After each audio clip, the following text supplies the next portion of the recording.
Então nós estamos em 2 Reis 4, já há vários domingos, falando sobre esse milagre. É uma das histórias um pouco mais detalhadas, né, na história, na vida de Eliseu. É uma história que tem 2 milagres. Já falamos sobre o primeiro milagre, que foi o filho que ela não podia ter e que ela recebeu por milagre de Deus. E agora estamos falando sobre a segunda parte da história, que fala sobre o filho do milagre que morreu, né? Uma contradição, né? Se é um filho do milagre, como que ele podia morrer? E estamos procurando até comparar as duas partes. É uma história contínua, não tem interrupção, né, nem no capítulo e nem na narrativa. Assim, a história vai continuando depois que ela, segundo Reis 4, 16, Eliseu fala que ela vai ter um filho daqui a um ano. Ela quase que fala duvidando, a gente entende que não é uma dúvida, assim, ela não está duvidando do poder de Deus, mas ela não quer, assim, não brinque comigo, você está falando a verdade, eu vou ter um filho mesmo. Até soa um pouco como se fosse uma dúvida, mas ela recebeu o filho no versículo 17, no tempo determinado, e já no versículo 18 já vai contando como esse filho milagroso, não sabemos quantos anos depois, mas alguns anos depois, ele já podia ficar sozinho com o pai na lavoura, como ele veio a falecer. Então, domingo passado a gente falou um pouco sobre como tudo que é verdadeiramente do reino de Deus nasce de uma forma sobrenatural. Estamos usando Eliseu, é um precursor de Jesus, ele é um sucessor de Elias, né? Ele vem para completar o que começou com Elias. Ele é um precursor de Jesus. Muitas coisas que Eliseu faz, a gente pode sempre comparar Eliseu, as coisas, os milagres, os acontecimentos, você pode comparar com Elias para entender como ele... muitas coisas foram semelhantes, algumas coisas foram diferentes. Então é sempre interessante comparar Eliseu com Elias, porque os dois formam juntos um só ministério. Ele veio para completar, ele não veio para começar uma coisa nova, ele veio para completar. Então você compara com Elias para entender a sucessão, para entender aquilo que ele estava fazendo, que Elias não terminou. A gente percebe que Elias, várias coisas que Deus falou com ele, Elias nem conseguiu realizar. Então ele termina o que Deus deu de ordem para Elias, e ao mesmo tempo ele é bem diferente de Elias, né? Já falamos várias vezes sobre isso. E Eliseu também é um precursor de Jesus. Muitos milagres, muitas coisas que Eliseu fez. Elias, ele é precursor, ele é uma figura de João Batista. Elias não é muito figura do que Jesus fez. Elias é um precursor, é uma figura daquele que veio antes de Jesus. E assim também, no fim dos tempos, Elias é uma figura do que vai acontecer antes da volta de Jesus. Agora, Eliseu já é uma figura do próprio Jesus, tanto na primeira vinda, como também ele tem uma aplicação agora. Se a gente pensar, Eliseu é uma figura do que vai acontecer só depois que Jesus voltar. Então por que eu vou tentar aplicar para a minha vida? Isso não vai acontecer agora, não. Ele é um precursor do que Jesus fez para trazer o reino de Deus, já na primeira vinda, e muitas coisas que aquilo que Jesus veio para trazer do reino de Deus, são coisas que nós temos que são disponíveis para nós agora. Então, Eliseu tem algo muito importante para nos falar sobre tudo isso. Então, esses milagres de Eliseu, que Deus fez através de Eliseu, mostram para nós algo do reino de Deus, como que funciona o reino de Deus. Elias também fez milagres, mas os milagres foram mais relacionados com juízo, e Eliseu, ele mostra mais como o reino de Deus, com que Deus preparou, como que Deus quer que o reino de Deus funcione. Então, essa mulher sunamita, que nem tem nome registrado na Bíblia, é uma mulher que não representa algum grande acontecimento, algum grande passo no plano de Deus, não representa, olha, porque o filho dela vai ser um grande homem de Deus. Não, a gente nem sabe o que aconteceu, como é que foi esse filho depois. A gente não tem, enfim, nenhuma continuidade dessa história da sunamita. Então ela não representa algo muito específico, muito especial no plano de Deus, da forma como normalmente nós vemos personagens da Bíblia. Quem foi Ana? Ana foi uma mulher que recebeu um filho do milagre, mas o filho dela foi o Samuel, o homem que era um profeta de Deus, que ungiu Saul, que ungiu Davi. Enfim, outras mulheres, Sara, Rebeca também, que não podia ter filhos. Então, nós temos vários exemplos. Isabel, a mãe de João Batista, não podia ter filhos. Então, as outras mulheres estéreis eram, assim, Deus dava um filho especial, porque aquele filho especial iria cumprir algo significativo no plano de Deus. Essa mulher não representa nada disso. Só que o reino de Deus não é só para pessoas especiais. Você fica alegre com isso ou não? O reino de Deus não é só para pessoas que existem, todos nós somos especiais, todos nós temos uma parte no plano de Deus. Mas nem todos nós vamos ter um papel destacado, um papel grande, assim, marcante na história. Nós somos pessoas comuns, pessoas que fazem parte do chamado de Deus para todos nós. Então, essa mulher é algo muito significativo para nós, porque ela nos representa, ela representa a cada um de nós. E o reino de Deus se manifesta, o reino de Deus se mostra como diferente do reino deste mundo quando tem algo sobrenatural. Não é uma questão de sempre estar atrás de milagres. O reino de Deus não depende sempre de algum milagre, de alguma coisa especial para dizer nós estamos vivendo no poder do reino de Deus, mas o reino de Deus é diferente do reino deste mundo. Se todas as coisas que nós cremos que quem nasce de novo, como Jesus falou com Nicodemos, não só vê o reino de Deus, mas entra no reino de Deus. Então, nós, pelo novo nascimento, nós entramos no reino de Deus agora. Não é aquele reino em plenitude, mas é o reino de Deus agora. Então, o que é o reino que nós estamos vivendo? Que tipo de reino nós estamos vivendo hoje? É um reino que a gente tem devoções, a gente tem nossas práticas de leitura da Bíblia, de comunhão com os irmãos, mas a nossa vida é uma vida regida somente pelas leis naturais? Se a nossa vida a gente só conhece as leis naturais, eu diria, nós não estamos realmente vivendo o reino de Deus.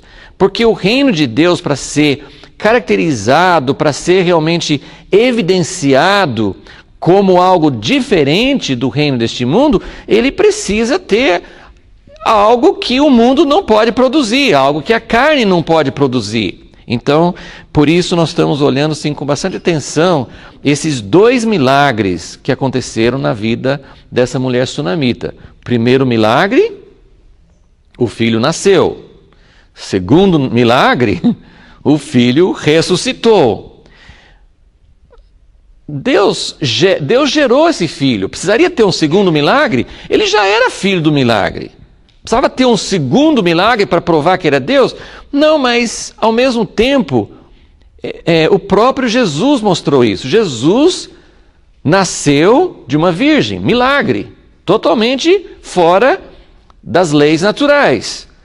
Mas em Romanos 1, Paulo escreve para os romanos dizendo que o Filho de Deus foi declarado, reconhecido, o Filho de Deus por causa da ressurreição. Então, claro que o primeiro milagre já identifica que ele é o Filho de Deus. Nenhum ser humano poderia nascer só de mulher, né? É totalmente fora das leis naturais. Mas, além do nascimento sobrenatural, precisava ainda ter a ressurreição. E aí, entre muitas coisas, a gente pode pensar bastante sobre isso. Eu lembro, há muitos anos, de ler um artigo do fundador da Jocum, acho que muita gente conhece a missão Jocum, Jovens com uma Missão. É uma missão que Deus tem usado muito assim, no evangelismo, existe até hoje. E ele falou sobre a morte de uma visão, aquilo que Deus realmente gera, aquilo que Deus realmente até produz, uma obra, um ministério, algo que Deus gerou, não foi o homem que produziu. Mas aquilo, muitas vezes, quase sempre, né, os caminhos de Deus não são iguais. A gente olha esses exemplos bíblicos, exemplos contemporâneos de homens e mulheres de Deus, e a gente aprende muita coisa. Agora, você sabe, você pode ler uma biografia, você pode ler essas histórias na Bíblia e falar assim, eu queria que acontecesse igualzinho comigo, né? Eu queria... nunca vai acontecer, nem na Bíblia, você olha um exemplo e outro exemplo, não é igual, não é verdade? Não é igual. Inclusive, eu quero fazer, tenho feito essa comparação dessa mulher estéril com outras na Bíblia. Né? Tem essa grande diferença que as outras mulheres, a esterilidade era para mostrar que o que nasceu de Abraão e Sara, o que nasceu de Ana, o que nasceu de Isabel, mãe de João Batista, o que nasceu realmente foi algo confirmado, gerado por Deus. E aqui a gente vê que no caso dela não tinha exatamente esse propósito de gerar um ministério ou alguma coisa que ia aparecer como um plano de Deus. Mas aqui está mostrando o princípio do reino de Deus com uma pessoa comum, então é igual.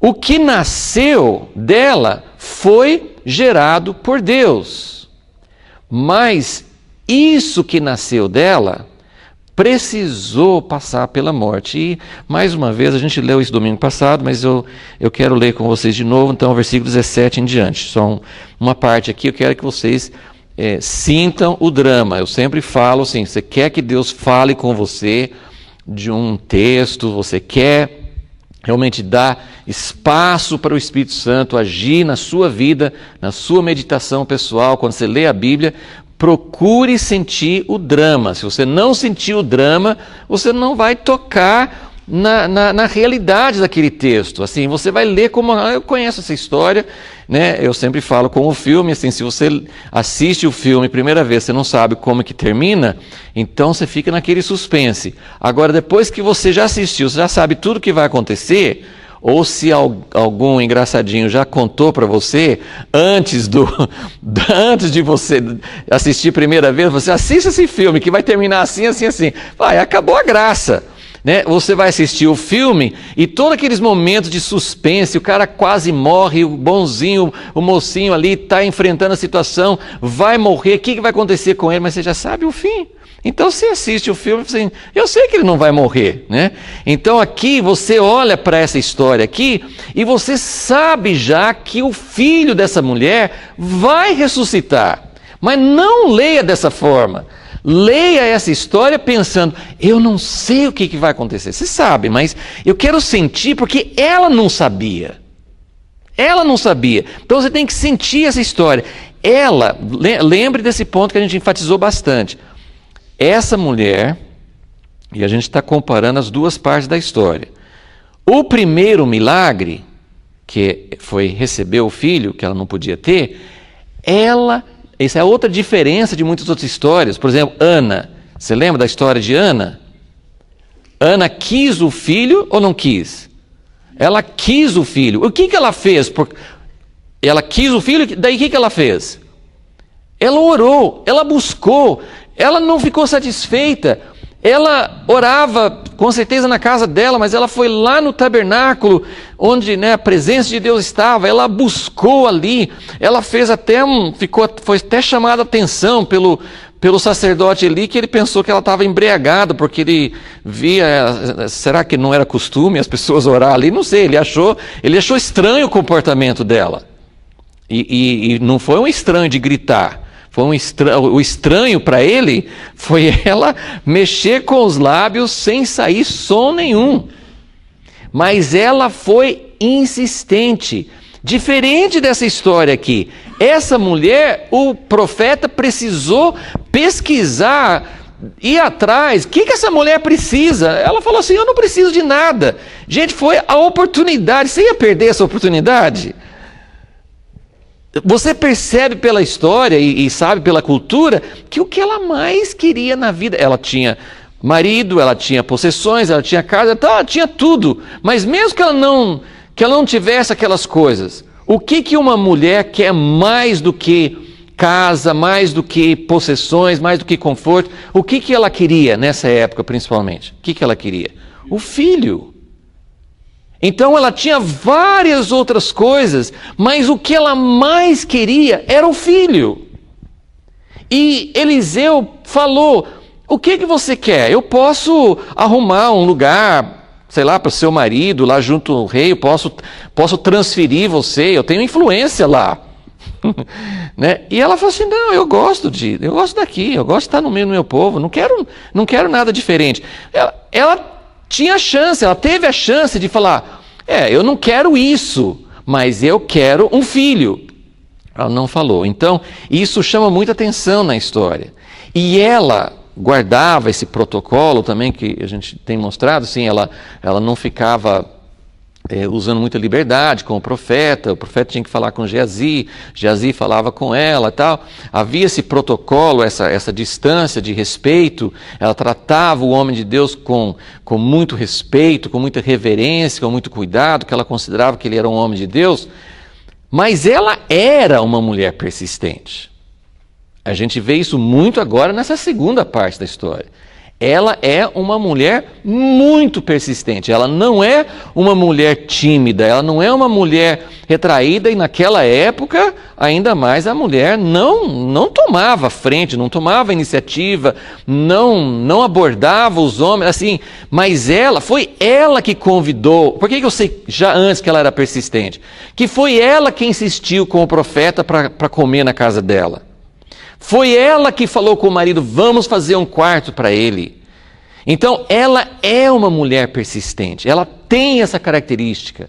Ela é uma mulher que não desiste, ela é uma mulher que vai atrás do que quer. Então, quando você percebe que ela não pediu o filho, isso é mais significativo, porque não é característico dela. Ela não pediu o filho.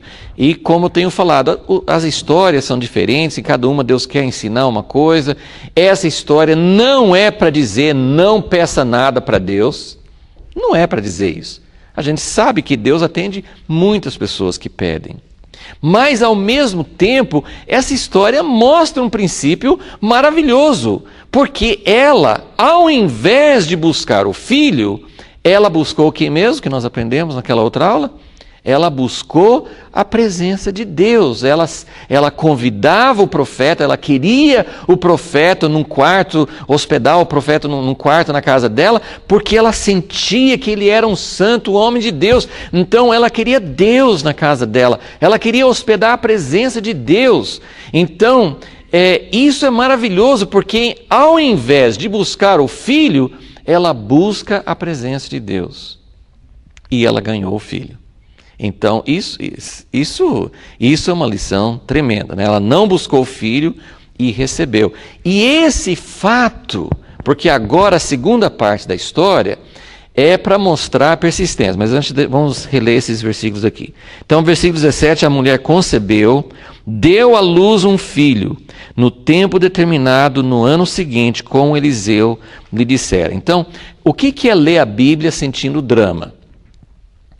Você tem que colocar algumas coisas nas entrelinhas, mas muito cuidado, não ponha coisa da sua cabeça nas entrelinhas, e eu sempre tenho cuidado de falar, se eu falo alguma coisa que não é explícito, eu procuro sempre falar, olha gente, isso aqui é minha opinião, né? A gente não pode ser dogmático, a gente não pode ensinar uma coisa, ou falar uma coisa, ou afirmar uma coisa, assim, é assim que aconteceu, se não é explícito, porque o que a Bíblia coloca com detalhes claros, isso nós podemos afirmar. Agora, o que não coloca, não podemos afirmar, mas nós podemos usar a nossa imaginação santificada, bem santificada, né? Usar a nossa imaginação só para completar, assim, aquilo que faz parte da história. Vamos dar esse exemplo. O que vocês imaginam que essa mulher passou, lógico, desde a gravidez, né? Assim, porque ela queria tanto o filho, que quando Eliseu falou, você vai ter um filho, ela disse, não brinque comigo, não me engane. Em outras palavras, não me dê esperança por algo que não vai acontecer, eu vou sofrer muito com isso. Então, o profeta vai embora, né? A gente não tem esses outros detalhes, isso que você tem que completar na sua mente o profeta vai embora, e como ele disse, daqui não fica muito claro assim, na expressão aqui, se era daqui a 1 ano ou daqui a 9 meses, né? Porque ele falou assim, daqui, nesse tempo do ano que vem, mas enfim, demorou muito pouco tempo depois dessa conversa para ela ficar grávida. Ou ela ficou grávida logo depois, e era um período de 9 meses, que foi isso que aconteceu com Abraão e Sara, naquele último encontro que Deus falou com eles, falou assim, você vai ter um filho no tempo normal da gravidez, que é daqui 9 meses. É isso que Deus falou com Abraão e Sara em Gênesis 17. Então, é mais ou menos isso. Você vai ter um filho, só vai demorar o tempo da gravidez. Você vai ficar grávida e vai ter um filho. Então, logo depois dessa conversa, ela fica grávida. Então, aí já vem alegria. Mas imagine, eu quero que vocês imaginem assim, uma mulher que provavelmente, pelo menos segundo Geazi aqui, o marido era velho. Eu não sei se ele era muito mais velho do que ela, mas provavelmente ela tinha passado do tempo de ter um filho, ou assim, ela não era uma mulher jovem, assim, tinha passado muita vontade de ter um filho e não tinha tido, né? Mais ou menos isso que a gente subentende da história.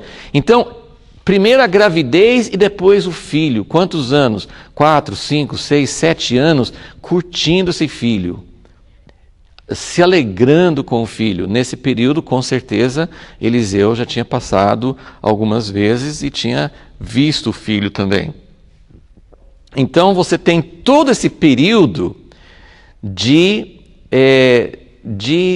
ter recebido a promessa, de estar desfrutando da promessa. Então, quando você lê no versículo 18, tendo o filho crescido, certo dia saía a ter com seu pai, que estava com os segadores. Disse a seu pai, ai a minha cabeça, ai a minha cabeça.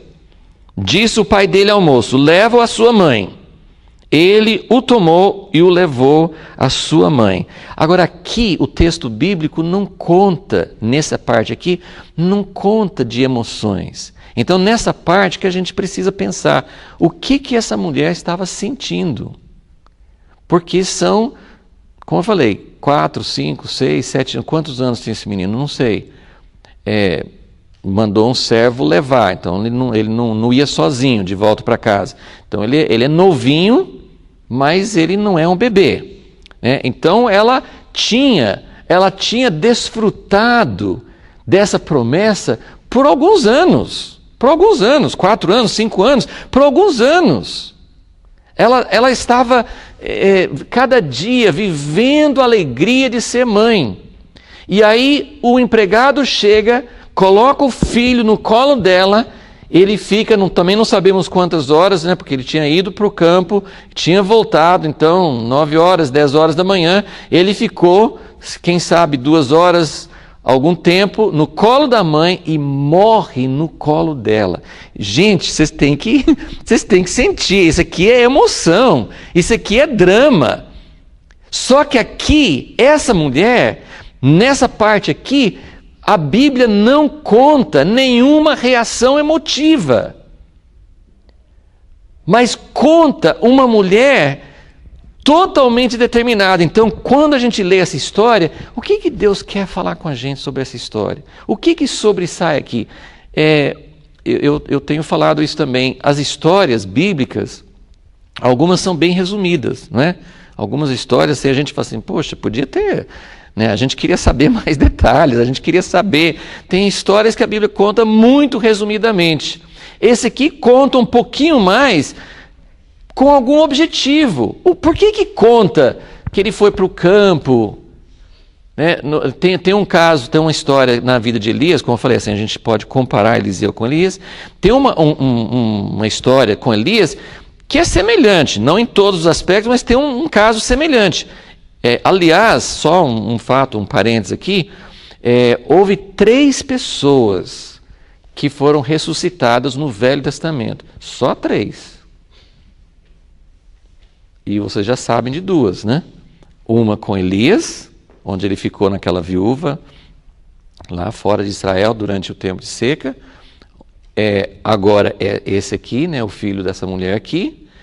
E o terceiro caso com Eliseu também, que foi é um caso muito bizarro, muito engraçado, né? Porque Eliseu morreu, foi sepultado, e não sabemos quanto tempo depois, o povo de Israel estava sepultando um homem que tinha morrido, não sabemos quem é esse homem, nem porquê, nada, e de repente, eles viram uns invasores, né, de Moabe, que no texto fala que eles costumavam de vez em quando chegar e roubar coisas.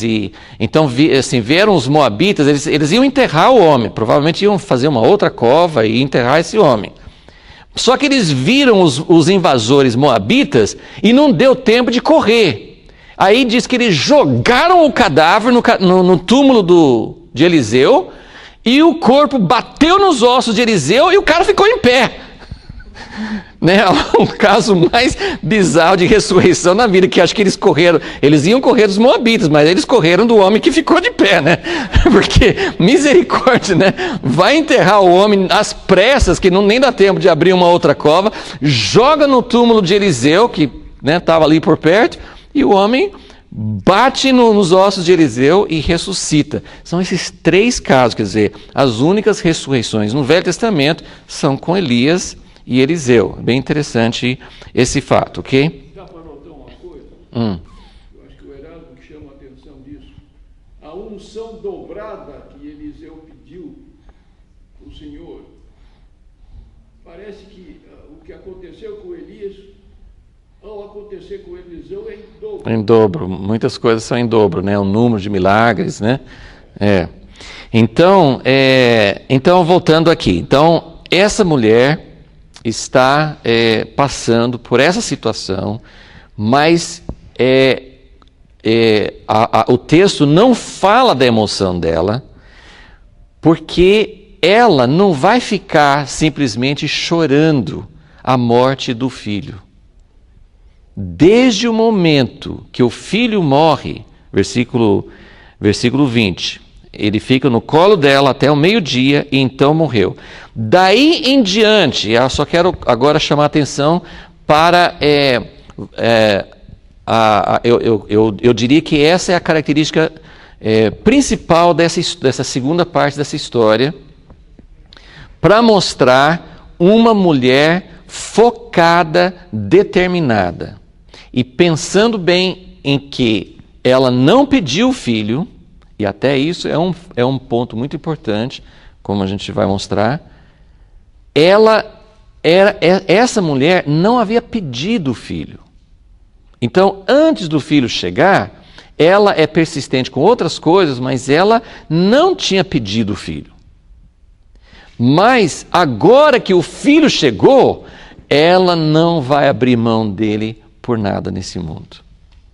Então, lembra, eu nem vou ler todo o texto aqui, eu só quero que vocês, até se quiserem marcar, assim, eu chamaria assim, ou de obstáculos, assim, na verdade, essa mulher, ela vai mostrar que é persistente e determinada em relação a duas coisas. Uma, que ela não vai desistir. Ela não vai desistir. Ela vai até o fim e tem várias coisas que poderiam ter desanimado. Ela não desiste, é um ponto importante. E segundo ponto, ela não se distrai. Ela não vai conversar nem com o marido dela. Ela não vai pensar em outra coisa. A única pessoa que pode ajudar é o profeta de Deus, que foi quem deu a ela a promessa que ela teria o filho. Então, ela não tem interesse em mais ninguém.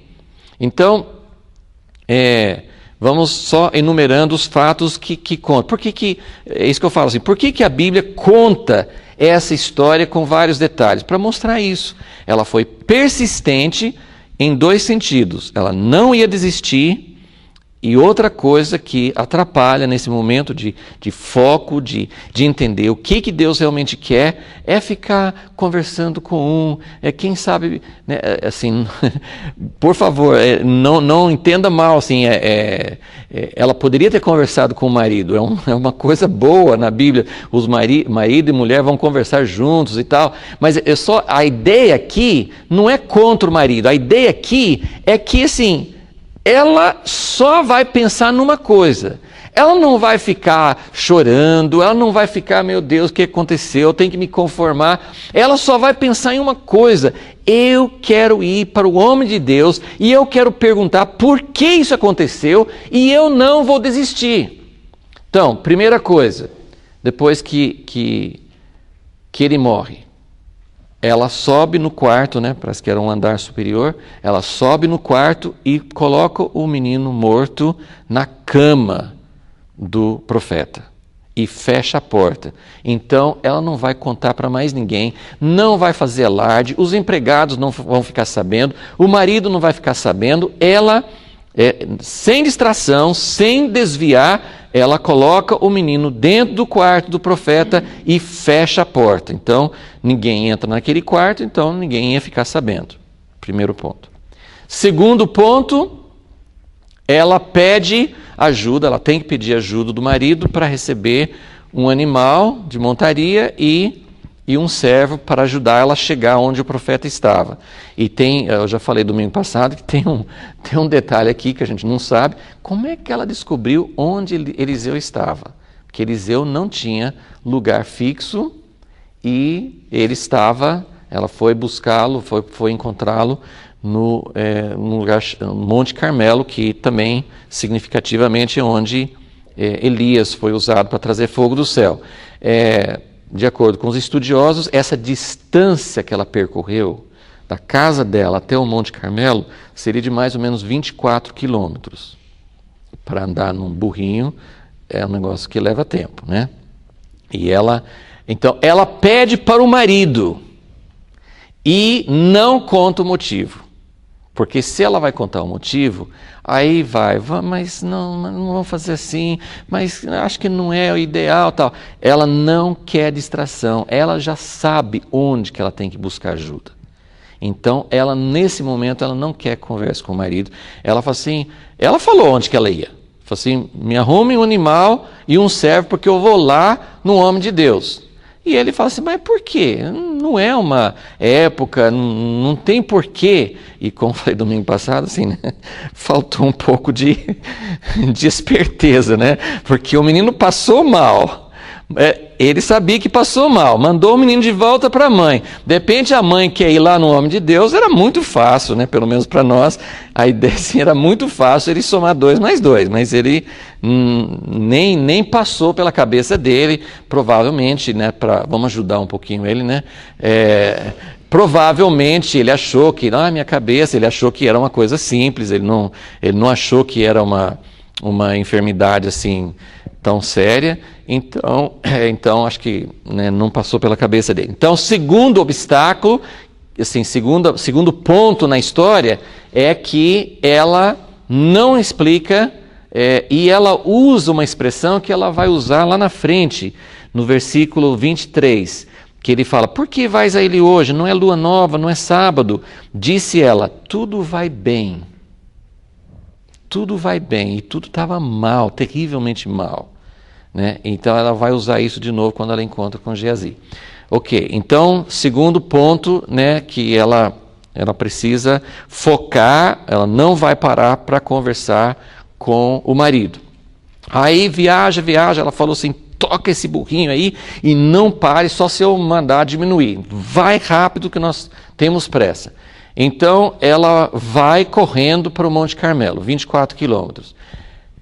De longe, Eliseu percebe, né, não sei se ele tinha binóculos ou visão espiritual, mas ele percebe de longe que é a sunamita.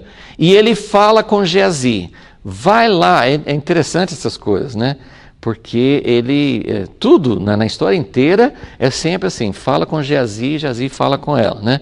Então ele manda Geazi lá na frente para perguntar assim, né? Ele também está estranhando ela vir. Então o que aconteceu? E aí ele manda fazer as 3 perguntas: vai tudo bem com você? Vai tudo bem com seu marido? Vai tudo bem com seu filho? Ela não quer papo, tá tudo bem. Ela fala para Geazi. E não sei se ela larga Geazi atrás na poeira, o que ela faz, mas ela não quer papo com ele e ela vai em frente. Então, terceiro ponto de distração ou obstáculo é Geazi. Ela não responde, não fala nada com ele. Quarto ponto, quando ela chega no profeta, ela faz uma coisa que você percebe pela história inteira que não é normal para ela fazer. Nem normal na cultura e nem normal para ela, que foi assim, ela sempre tratou, e é isso que Eliseu, ele usa essa palavra que eu já mostrei no versículo 13, que quando Eliseu quer saber o que ele pode fazer para retribuir, ele fala: mas você tem nos tratado com temor. Essa palavra, na minha tradução, é desvelo, outras não sei, não lembro agora quais são as outras opções, mas a palavra é uma palavra muito forte, é uma palavra que até seria em relação assim, a estremecer diante de Deus, assim, reverência. Então, ela sempre tratou o profeta com muito cuidado, ela não abordava diretamente, tudo por intermédio de Geazi. Dessa vez não, ela não quer papo com Geazi, e quando ela chega no profeta, ela se joga no chão e agarra os pés dele. Isso era tão estranho que a primeira reação de Geazi foi o quê? Geazi é o empregado, é o servo, é aquele que protege o senhor dele. Então ele vai para tirar essa mulher. Não pode acontecer isso. É mais ou menos, você pode comparar com aquela cena de Jesus na casa do fariseu, que chega a mulher, uma mulher que é conhecida, né, como tendo uma vida irregular, e se joga nos pés de Jesus e começa a chorar e limpar os pés dele. Era uma coisa que muito estranha, muito escandaloso, né? Assim, então, ainda que talvez Eliseu estivesse sozinho, não sei se tinha alguém perto dele no Monte Carmelo, mas era uma coisa estranha, e Geazi vai tirar, assim, essa mulher não pode fazer isso. Então ela supera a barreira normal de protocolo, né, de distância, de respeito, e ela se joga nos pés dele, agarra os pés dele, como quem diz: eu quero uma resposta e eu não vou largar. Aí Geazi vai tirar, vai puxar ela para fora, e Eliseu falou assim, não.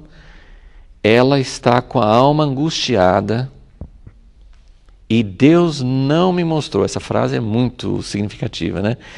Porque mostra assim que Eliseu estava acostumado a saber as coisas, né? Tem muitos exemplos, né, de como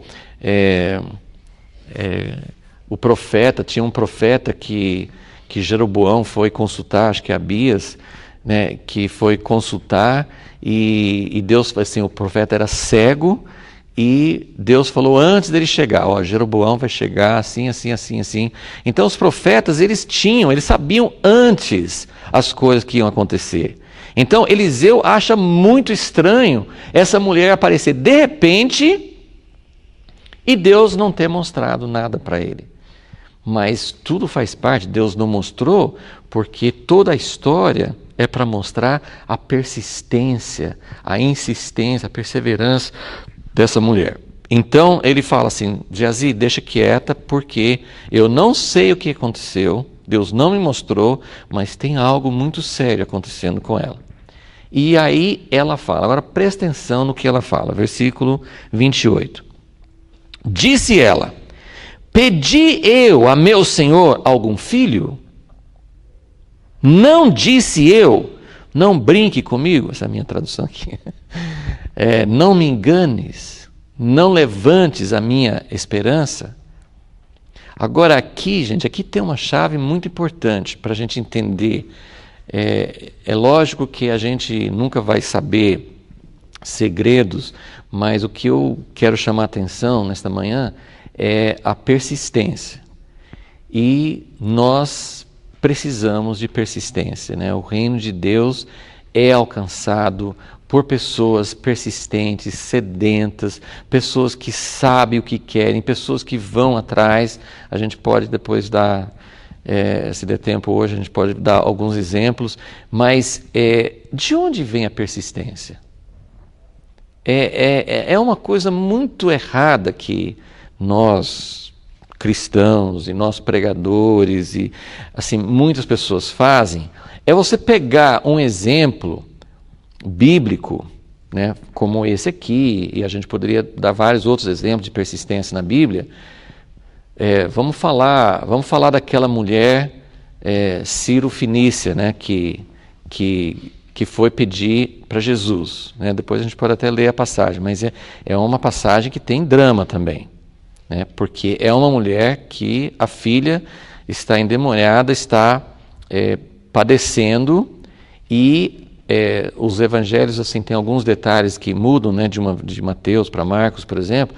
Em Marcos fala que Jesus entrou numa casa e não queria, doce ilusão, né? Jesus não queria que ninguém soubesse que ele estava lá. Mas o pessoal ficou sabendo. E uma das pessoas que ficou sabendo era essa mulher que não era da nação de Israel. E ela foi bater na porta, foi insistir. Em Mateus fala que ela ficava insistindo.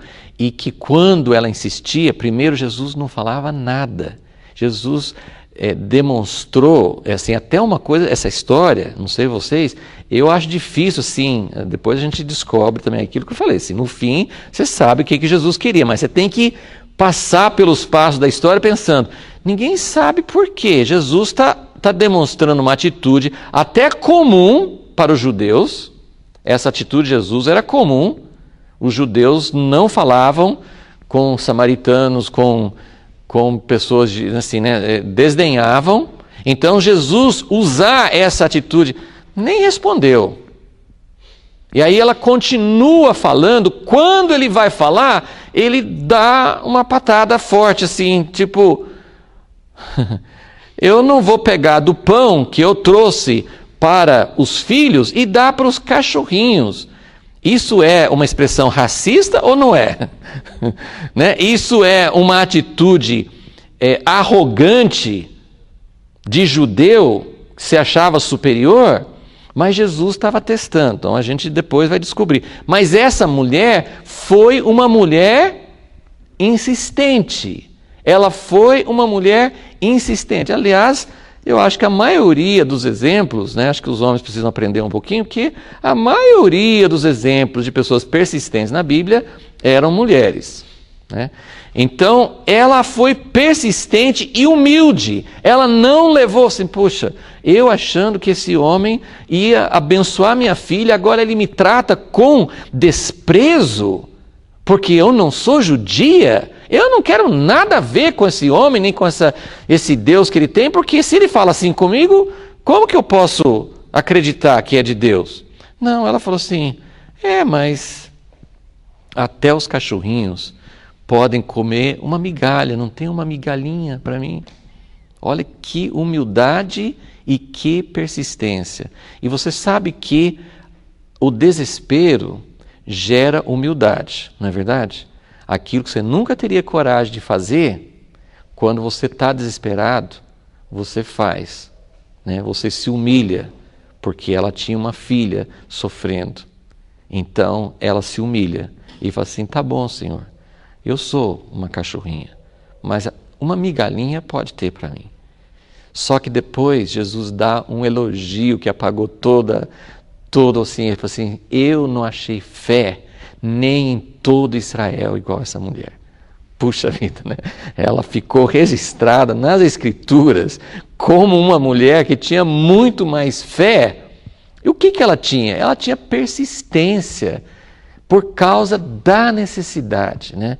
Então, de onde vem a persistência? Então, isso que eu quero dizer, assim, um erro que nós cometemos é falar, gente, se vocês querem alguma coisa com Deus, sejam persistentes, vocês precisam ir atrás, vá atrás da sua bênção. Nós estamos ouvindo muito isso na igreja hoje, né?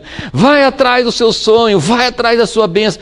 Gente, uma coisa que eu quero para mim, uma coisa que eu gerei, eu não consigo persistência para isso. Vocês percebem?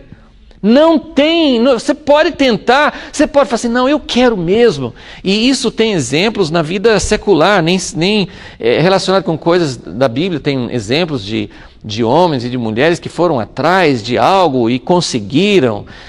Tem muitas histórias de pessoas que vão lá de baixo ou enfrentam dificuldades, né? Tem inúmeras histórias assim. Mas de onde vem essa persistência? Não adianta eu chegar para vocês hoje de manhã e falar assim, gente, se vocês não têm algo que Deus quer fazer na sua vida, é porque você não é persistente, seja perseverante. Não, essa perseverança, ela não vem de nós mesmos, mas, ao mesmo tempo, nós aprendemos que Deus gera isso. E uma das coisas que eu aprendo nessa história da sunamita é isso, no versículo 28.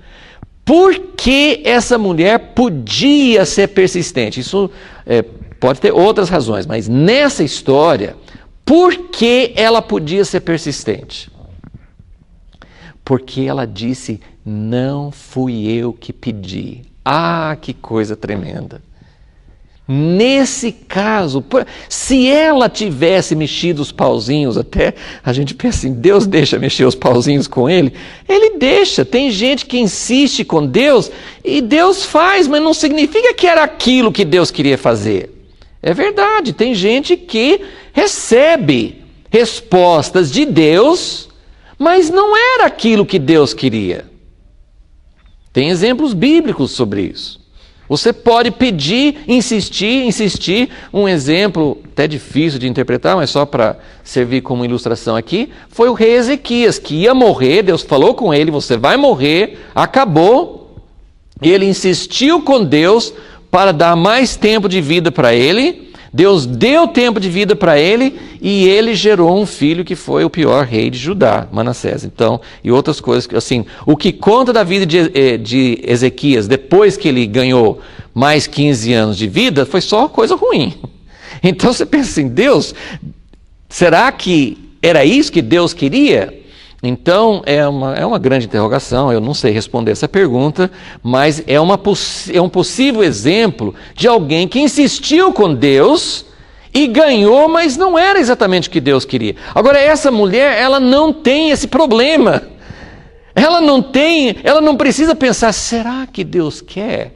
Será que Deus realmente quer me devolver meu filho? Ela chega para o profeta, assim como, e isso é muito interessante também, saber que Deus honra a franqueza. Você pode falar coisas pesadas com Deus, lógico, depende da sua atitude, né? Não abuse, né, da confiança com Deus, que se seu coração estiver com ira, com amargura contra Deus, você pode agir de uma forma para desrespeitar Deus. Mas tem muitos exemplos na Bíblia de pessoas que falaram. O próprio Elias, depois a gente pode talvez usar mais aquele exemplo, mas no caso de Elias, que ressuscitou o filho daquela viúva, ele ficou na casa dela, né? Ela só tinha um pouquinho de farinha, um pouquinho de azeite.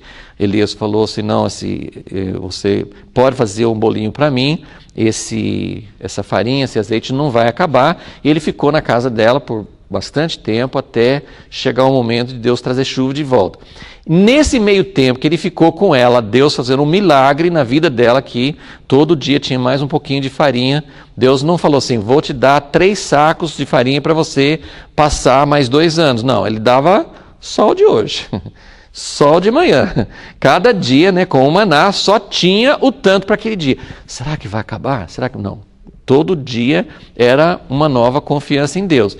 E nessa vida maravilhosa, assim, ele sendo sustentado ali, o filho da mulher morre.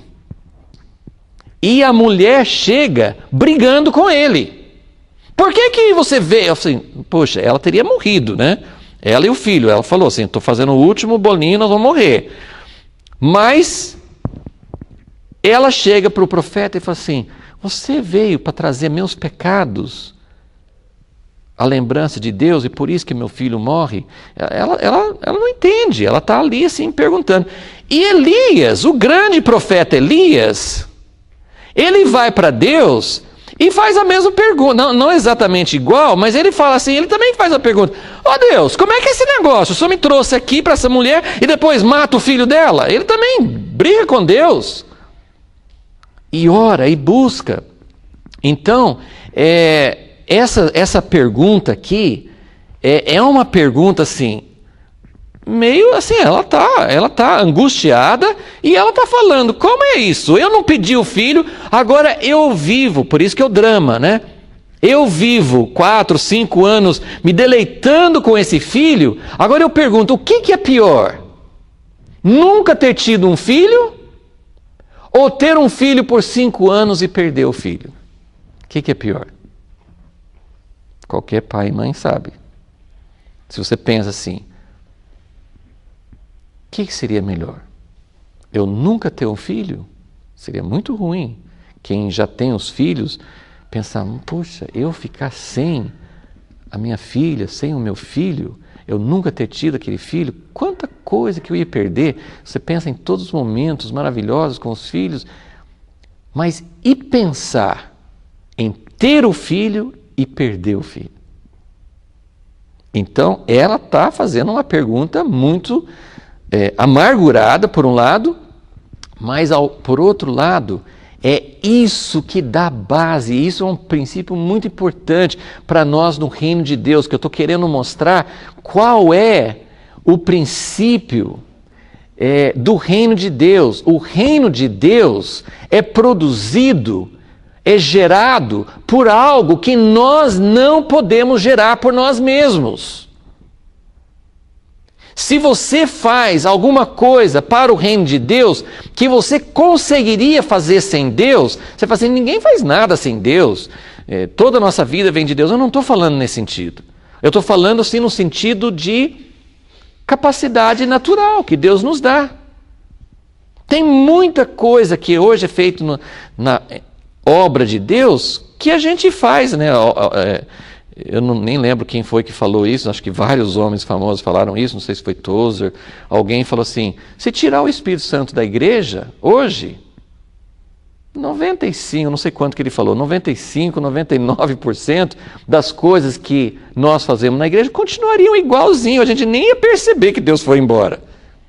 Muita coisa que nós fazemos hoje é gerado por nós mesmos.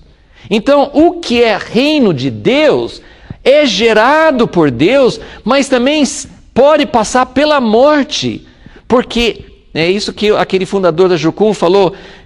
Ele disse que ele recebeu, não vou lembrar agora dos detalhes, mas ele recebeu uma visão de Deus para começar essa missão, Jocum. Só que depois de um tempo, essa visão praticamente morreu, ele não conseguiu levar para frente. Então foi aí que veio algo que foi gerado por Deus, morreu e depois foi ressuscitado. Isso é reino de Deus. Algo que você não gerou. Então essa mulher, ela podia chegar para o profeta e dizer: que negócio é esse? Meu filho morrer. Eu não pedi. Isso aqui não fui eu que insisti, que gerei, que foi por causa de uma coisa minha. Eu não pedi. A história mostra isso muito claro. Ela não foi ela que produziu isso. Então ela tem mais fundamento para dizer: isso é de Deus e eu quero o que é de Deus, eu quero de volta. Então aqui, mas nós estamos com o tempo esgotado, mas só para terminar essa sequência.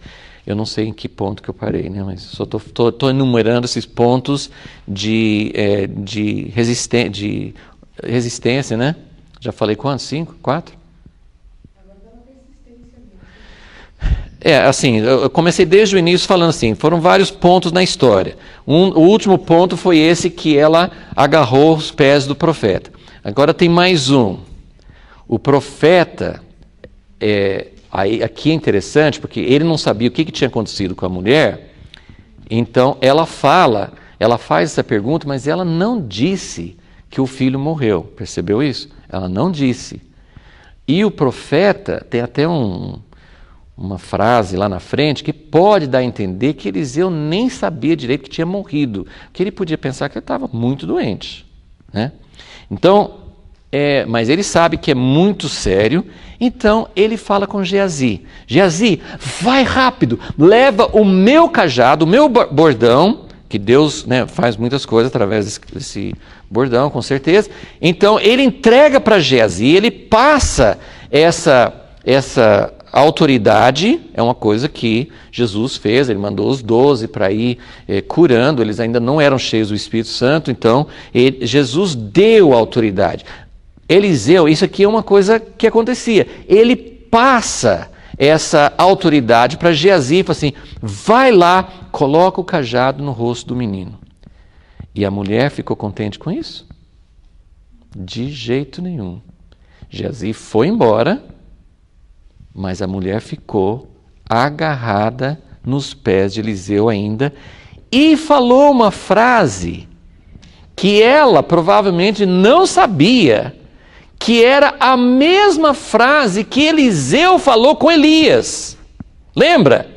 Quando Elias vai, pouco antes de ir embora, ele vai parando, Betel, Jericó, Rio Jordão, ele vai falando: Eliseu, fica aqui que eu vou adiante. Cada vez Eliseu falou assim: assim como vive o Senhor e como vive a tua alma, eu não te largo. Eliseu é um exemplo de persistência, é um dos homens persistentes na Bíblia, né? Eliseu é um homem persistente. E ela usa a mesma frase: assim como vive o Senhor e vive a tua alma, eu não saio daqui. Esse caso não é para Geazi. Esse caso é um caso sério que vai exigir, nós vamos falar mais sobre isso depois, tá? Então, esse aqui são os passos, de persistência dela, Ela é persistente e não se deixa desviar do propósito dela. Então, vamos guardar isso. A persistência dela tem esses dois aspectos. Ela não desiste e ela não se deixa distrair. Ela não se deixa, vamos conversar com alguém, vamos contar o caso. as coisas sérias de Deus, é difícil. A gente não existem regras, não existem princípios, mas são coisas exclusivas. Isso aqui não é quando o Eliseu vai chegar lá depois, no quarto do menino, ele fecha a porta. Isso aqui, puxa, podia ser uma coisa testemunhada por muita gente, podia mostrar ressurreição, podia ser uma coisa vista por muita gente. Não, nem pela casa dela, por ninguém. Então, tem coisas que são muito sérias entre nós e Deus. Bom, nós vamos ter que continuar no domingo que vem. Vamos falar mais um pouco sobre alguns outros exemplos, né, de persistência. Já falamos sobre alguns, né? Um é o próprio Eliseu, né? E o outro foi aquela mulher Ciro-Fenícia. Mas vamos entender que a persistência, a perseverança, o foco é algo que Deus valoriza, mas não é uma coisa que você consegue gerar por si mesmo. Isso não significa, são essas coisas que os teólogos discutem, né? Isso é Deus que gera na pessoa, ou isso é a pessoa, né, o homem ou a mulher que tem que ter isso, né? A gente nunca vai saber como funciona exatamente, que tem algo das duas partes. Mas o importante, pelo menos nessa história, é entender que ela ganhou, ela adquiriu essa persistência. Ela era uma mulher persistente, mas ela pôde ter persistência nessa história do filho porque não foi ela que originou, não foi uma iniciativa de Deus. Então, eu creio que isso aqui é muito interessante a gente ver como ela buscou a presença de Deus, ela foi persistente em querer Deus. Isso com certeza foi algo que veio dela, né? Pode ter sido plantado por Deus, mas veio dela. Mas ela buscou a presença de Deus. Ao buscar a presença de Deus, Deus deu o filho. Ela sabia que o filho não era dela e por isso ela podia insistir com Deus, porque Deus, o mesmo Deus que deu, poderia trazê-lo de volta. Senhor Deus, nós nos colocamos diante de Ti, Senhor, sabendo em primeiro lugar que a nossa natureza humana pode até ter um pouco de persistência para coisas que nós queremos. E nem sempre as coisas que nós queremos são as coisas que o Senhor quer. E quando se trata de algo que o Senhor quer, aí nós não temos persistência nenhuma. Achamos que tem que vir, tem que cair sobre nós. Então, Senhor, nós nem nos colocamos como candidatos aqui, capacitados de ter essa persistência que precisamos ter. Mas, Senhor, nós sabemos que o Senhor pode gerar isso em nós.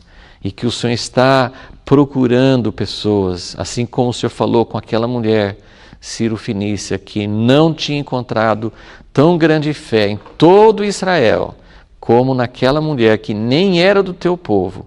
Senhor Jesus, que o Senhor não tenha que buscar isso em pessoas fora da igreja, fora do teu povo hoje, Senhor, que o Senhor encontre isso em nós, que o Senhor possa gerar coisas do teu reino, além da nossa capacidade humana, que o Senhor possa gerar algo que nós possamos dizer, Senhor, isso é do Senhor, então eu posso lutar por isso, porque foi o Senhor que deu, não foi criado por nós mesmos.